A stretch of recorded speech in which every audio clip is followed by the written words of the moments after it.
ಬೆಳಗಿನ ಬೆಳಕು. ದೀಪದ ಆರೈಕೆ ಅಥವಾ ದೀಪದ ತಿರುಳನ್ನು ಕತ್ತರಿಸುವುದು. ಭಾಗ 2. ಲೇವಿಕಾಂಡ 24:1-4. ನಿನ್ನೆ ನಾವು ಯಾಜಕನು ಪವಿತ್ರ ಸ್ಥಳಕ್ಕೆ ಪ್ರವೇಶಿಸಿ ತನ್ನ ಚಿನ್ನದ ಇಕ್ಕಳ ಮತ್ತು ತಟ್ಟೆಗಳೊಂದಿಗೆ ಬೆಳಗ್ಗೆ ಮತ್ತು ಸಂಜೆ ಯೆಹೋವನ ದೀಪದ ಆರೈಕೆ ಮಾಡುವುದನ್ನು ನೋಡಿದೆವು. ಎಣ್ಣೆಯು ದೇವರ ಆತ್ಮದ ಆಂತರಿಕ ಪೂರೈಕೆಯನ್ನು ಸೂಚಿಸುತ್ತದೆ ಮತ್ತು ಮಹಾಯಾಜಕನು ಪ್ರಕಟಣೆ ಗ್ರಂಥದಲ್ಲಿ ದೀಪಸ್ತಂಭಗಳ ನಡುವೆ ನಡೆಯುವ ನಮ್ಮ ಕರ್ತನನ್ನು ಸೂಚಿಸುತ್ತದೆ ಎಂದು ನಾವು ಕಲಿತೆವು.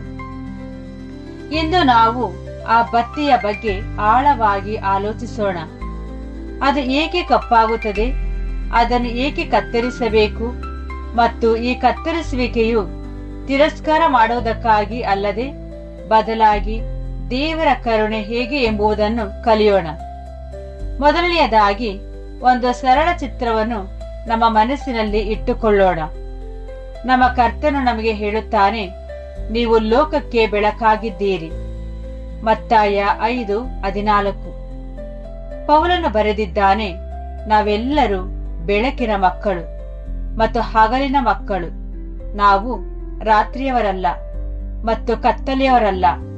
1 ಥೆಸಲೋನಿಕ 5:5. ಆದ್ದರಿಂದ ನಮ್ಮ ಹೊಸ ಸೃಷ್ಟಿಯು ಪ್ರಕಾಶಿಸಲು ಕರೆಯಲ್ಪಟ್ಟಿದೆ.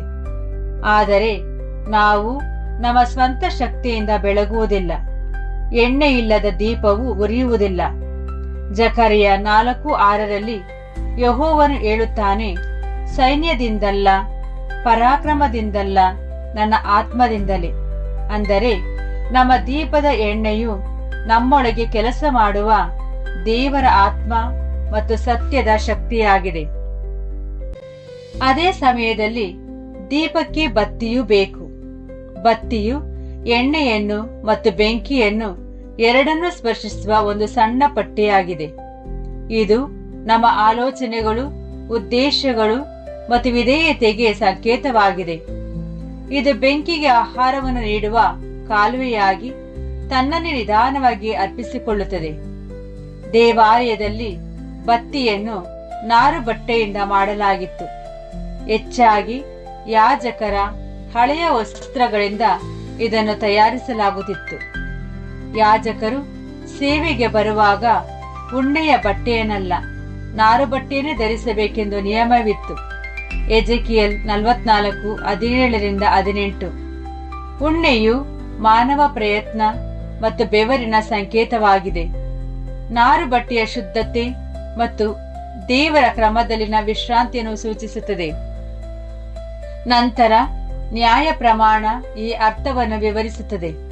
ಪ್ರಕಟಣೆ 19:8 ನಾರು ಬಟ್ಟೆಯು ಪರಿಶುದ್ಧ ನೀತಿ ಕೃಪೆಗಳು ಎಂದು ಹೇಳಲಾಗಿದೆ. ಆದ್ದರಿಂದ ನಾರು ಬಟ್ಟೆಯು ನೀತಿಯ ಚಿತ್ರವಾಗಿದೆ. ನಮ್ಮ ಸ್ವಂತ ಶಕ್ತಿಯಿಂದಲ್ಲ, ಆತನ ಕೃಪೆಯಿಂದ ನಮ್ಮಲ್ಲಿ ಕೆಲಸ ಮಾಡುವ ನೀತಿಯ ಜೀವನವಿದು. ದೀಪದ ಬತ್ತಿಯು ನಾರು ಬಟ್ಟೆಯಿಂದ ಮಾಡಲ್ಪಟ್ಟಿದ್ದರೆ ಅಲ್ಲಿ ಒಂದು ಸಣ್ಣ ಸಂದೇಶವಿದೆ. ದೇವರ ದೀಪವು ನೀತಿಯ ಮೇಲೆ ಉರಿಯುತ್ತದೆಯೇ ಹೊರತು ಮಾಂಸಿಕ ಪ್ರಯತ್ನದ ಮೇಲಲ್ಲ. ಪವಿತ್ರ ಸ್ಥಳದಲ್ಲಿರುವ ಬೆಳಕು ಯೆಹೋವನು ನೇಮಿಸಿದ ಮತ್ತು ಪವಿತ್ರಗೊಳಿಸಿದ ವಸ್ತುಗಳಿಂದ ಪೋಷಿಸಲ್ಪಡುತ್ತದೆಯೇ ಹೊರತು ಮನುಷ್ಯನು ತನ್ನ ಸ್ವಂತ ಆಲೋಚನೆಗಳಿಂದ ಆರಿಸಿದ್ದರಿಂದಲ್ಲ. ಈಗ ಇದನ್ನು ನಮ್ಮ ಹೊಸ ಸೃಷ್ಟಿಗೆ ಅನ್ವಯಿಸೋಣ. ನಾವು ಕೇವಲ ದೀಪವಲ್ಲ, ಒಂದು ಅರ್ಥದಲ್ಲಿ ನಾವು ಆ ಬತ್ತಿಯೂ ಆಗಿದ್ದೇವೆ. ನಮ್ಮ ಆಂತರಿಕ ಜೀವನ, ಅಂದರೆ ನಮ್ಮ ಆಲೋಚನೆಗಳು, ಉದ್ದೇಶಗಳು, ಆಸೆಗಳು ಮತ್ತು ವಿಧೇಯತೆಯು ಆ ನಾರು ಬಟ್ಟೆಯ ಸಣ್ಣ ಪಟ್ಟಿಯಂತಿದೆ. ಅದು ದೇವರ ಆತ್ಮದ ಎಣ್ಣೆಯೊಂದಿಗೆ ಸಂಪರ್ಕದಲ್ಲಿರಬೇಕು ಮತ್ತು ಆತನ ಕರೆಯ ಬೆಂಕಿಯನ್ನು ಎದುರಿಸಲು ಸಿದ್ಧವಿರಬೇಕು. ಪೌಲನು ರೋಮಾಪುರದವರಿಗೆ 12:1 ನಿಮ್ಮ ಶರೀರಗಳನ್ನು ದೇವರಿಗೆ ಮೆಚ್ಚುಗೆಯಾದ ಸಜೀವ ಯಜ್ಞವಾಗಿ ಸಮರ್ಪಿಸಿಕೊಡಿರಿ ಎಂದು ಒತ್ತಾಯಿಸುತ್ತಾನೆ. ಸಜೀವ ಯಜ್ಞವು ಒಂದೇ ಬಾರಿಗೆ ಸುಟ್ಟು ಹೋಗುವುದಿಲ್ಲ. ದಿನದಿಂದ ದಿನಕ್ಕೆ ಸ್ವಲ್ಪ ಸ್ವಲ್ಪವಾಗಿ ನಮ್ಮ ಸ್ವಯಂ ಜೀವನವನ್ನು ಯೆಹೋವನ ಮುಂದೆ ಇಡಲಾಗುತ್ತದೆ. ಇದರಿಂದ ಕ್ರಿಸ್ತನ ಜೀವನವು ನಮ್ಮ ಮೂಲಕ ಬೆಳಗುತ್ತದೆ. ಪೌಲನು ಮತ್ತೆ ಹೇಳುತ್ತಾನೆ, ಈ ಐಶ್ವರ್ಯವು ನಮ್ಮ ಮಣ್ಣಿನ ಪಾತ್ರೆಗಳಲ್ಲಿದೆ. 2 ಕೊರಿಂಥ 4:7. ಐಶ್ವರ್ಯವು ಪಾತ್ರೆಯಲ್ಲ ಅಥವಾ ಬತ್ತಿಯಲ್ಲ. ಆ ಐಶ್ವರ್ಯವು ಕ್ರಿಸ್ತನ ಮುಖದಲ್ಲಿರುವ ದೇವರ ಮಹಿಮೆಯ ಜ್ಞಾನದ ಬೆಳಕಾಗಿದೆ. ಆದರೆ ದೀಪವನ್ನು ಬಳಸಿದ ಪ್ರತಿಯೊಬ್ಬರೂ ಬತ್ತಿಗೆ ಏನಾಗುತ್ತದೆ ಎಂದು ತಿಳಿದಿದೆ. ಅದು ಉರಿಯುತ್ತಿದ್ದಂತೆ ಅದರ ತುದಿ ಕಪ್ಪಾಗುತ್ತದೆ, ಕಾರ್ಬನ್ ಶೇಖರಣೆಯಾಗುತ್ತದೆ. ಎಣ್ಣೆಯು ಸರಾಗವಾಗಿ ಹರಿಯದಿದ್ದರೆ ಅಥವಾ ಬತ್ತಿಯು ತುಂಬಾ ಎತ್ತರದಲ್ಲಿದ್ದರೆ ಜ್ವಾಲೆಯು ಹೊಗೆಯಾಡಲು ಪ್ರಾರಂಭಿಸುತ್ತದೆ. ಆ ಹೊಗೆಯು ಕೋಣೆಯನ್ನು ಕಪ್ಪಾಗಿಸುತ್ತದೆ. ಆತ್ಮಿಕವಾಗಿ ನಮ್ಮ ಒಳಗೂ ಅದೇ ರೀತಿ ಸಂಭವಿಸುತ್ತದೆ. ಅಹಂಕಾರ, ಒಪ್ಪಿಕೊಳ್ಳದ ಪಾಪ, ಗುಪ್ತ ಕೋಪ, ಕಹಿ ಮನಸ್ಸು, ಹಣದ ಆಸೆ, ಇವುಗಳೇ ನಮ್ಮ ಬತ್ತಿಯ ಮೇಲಿರುವ ಕಪ್ಪು ಕಲೆಗಳು. ಇವುಗಳಿಂದ ದೇವರ ಜೀವವೂ ಅರಿಯದಂತೆ ತಡೆಯುತ್ತದೆ. ಇವು ಸ್ವಲ್ಪ ಬೆಂಕಿಗೂ ತೋರಿಸಿದರೂ ಅದು ಹೊಗೆಯಿಂದ ಕೂಡಿರುತ್ತದೆ. ಇದರ ಫಲಿತಾಂಶವೇ ಕಡಿಮೆ ಬೆಳಕು ಮತ್ತು ಹೆಚ್ಚು ಹಾನಿ. ಕೀರ್ತನೆ 66:18 ಹೇಳುವಂತೆ, ನಾನು ನನ್ನ ಹೃದಯದಲ್ಲಿ ಪಾಪಕ್ಕೆ ಆಸ್ಪದ ಕೊಟ್ಟಿದ್ದರೆ ಕರ್ತನು ನನ್ನ ಪ್ರಾರ್ಥನೆಯನ್ನು ಕೇಳುತ್ತಿರಲಿಲ್ಲ. ನಮ್ಮ ಮಹಾಯಾಜಕನು ಇಂತಹ ಸಂದರ್ಭದಲ್ಲಿ ಏನು ಮಾಡುತ್ತಾನೆ? ಆತನು ದೀಪವನ್ನು ಎಸೆದು ಬಿಡುವುದಿಲ್ಲ. ಯೆಶಾಯ 42:3 ಮೆಸ್ಸಿಯನ ಬಗ್ಗೆ ಒಂದು ಸುಂದರವಾದ ಭರವಸೆ ಇದೆ. ಜಜ್ಜಿದ ಬೆತ್ತವನ್ನು ಆತನು ಮುರಿಯನು, ಹೊಗೆಯಾಡುತ್ತಿರುವ ಬತ್ತಿಯನ್ನು ಆರಿಸನು. ಹೊಗೆಯಾಡುತ್ತಿರುವ ಬತ್ತಿಯು ಆ ಕಪ್ಪಾದ ಉರಿಯುತ್ತಿರುವ ಬತ್ತಿಯಾಗಿದೆ. ನಮ್ಮ ಕರ್ತನು ಅದನ್ನು ಆರಿಸಲು ಬರುವುದಿಲ್ಲ, ಬದಲಾಗಿ ಆತನು ಅದನ್ನು ಸರಿಪಡಿಸಲು ಬರುತ್ತಾನೆ. ಆತನು ಕಪ್ಪಾದ ಮತ್ತು ನಿಷ್ಪ್ರಯೋಜಕ ಭಾಗವನ್ನು ಕತ್ತರಿಸುತ್ತಾನೆ. ಇದರಿಂದ ಜ್ವಾಲೆಯು ಮತ್ತೆ ಶುದ್ಧವಾಗಿ ಬೆಳಗಲು ಸಾಧ್ಯವಾಗುತ್ತದೆ. ಇದೇ ಆಲೋಚನೆಯು ದ್ರಾಕ್ಷಾ ಬಳ್ಳಿಯ ವಿಷಯದಲ್ಲಿಯೂ ಕಂಡುಬರುತ್ತದೆ.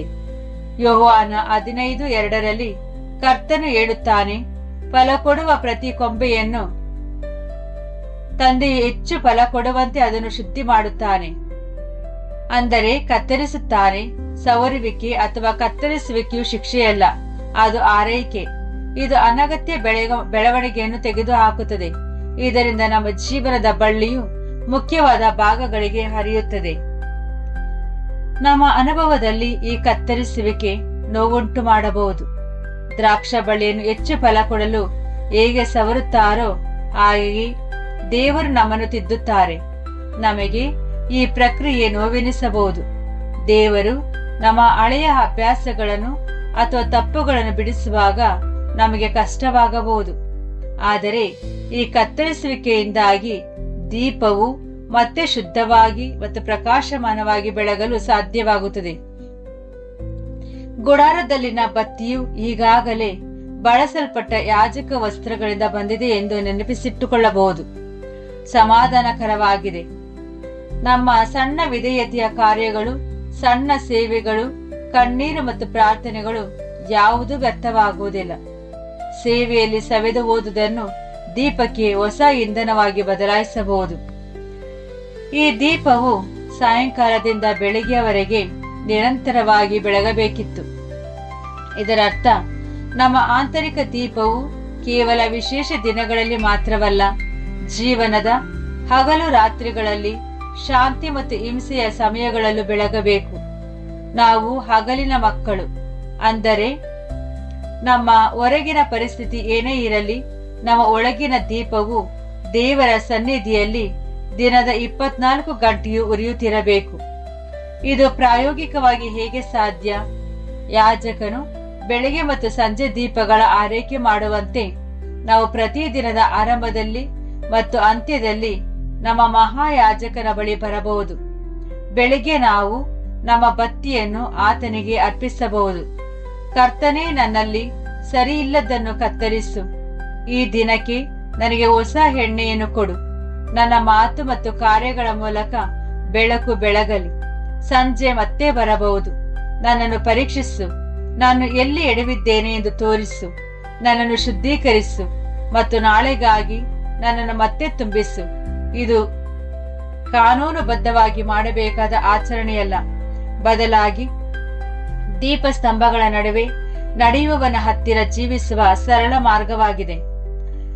ಕತ್ತರಿಸುವಿಕೆ ಸಂಭವಿಸಿದಾಗ ನಮ್ಮಲ್ಲಿ ಏನೋ ಕಳೆದು ಹೋಗುತ್ತಿದೆ ಎಂದು ನಮಗೆ ಅನಿಸಬಹುದು. ಹಳೆಯ ಹವ್ಯಾಸಗಳು, ಹಳೆಯ ನೆಪಗಳು ಕತ್ತರಿಸಲ್ಪಡುತ್ತವೆ. ಆದರೆ ಬತ್ತಿಯನ್ನು ಎಂದಿಗೂ ಕತ್ತರಿಸದಿದ್ದರೆ ಜ್ವಾಲೆಯು ದೀರ್ಘಕಾಲ ಉಳಿಯುವುದಿಲ್ಲ.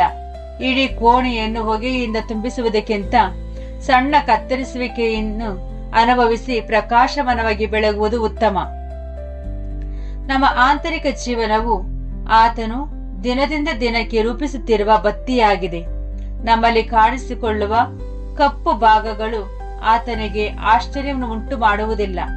ಕ್ರಿಸ್ತನು ಅವುಗಳನ್ನು ಕತ್ತರಿಸಲು ಬಂದಾಗ ಅದು ನಮ್ಮನ್ನು ತಿರಸ್ಕರಿಸಲು ಅಲ್ಲ, ಬದಲಾಗಿ ಹೆಚ್ಚಿನ ಬೆಳಕಿಗೆ ಅವಕಾಶ ಮಾಡಿಕೊಡುತ್ತದೆ.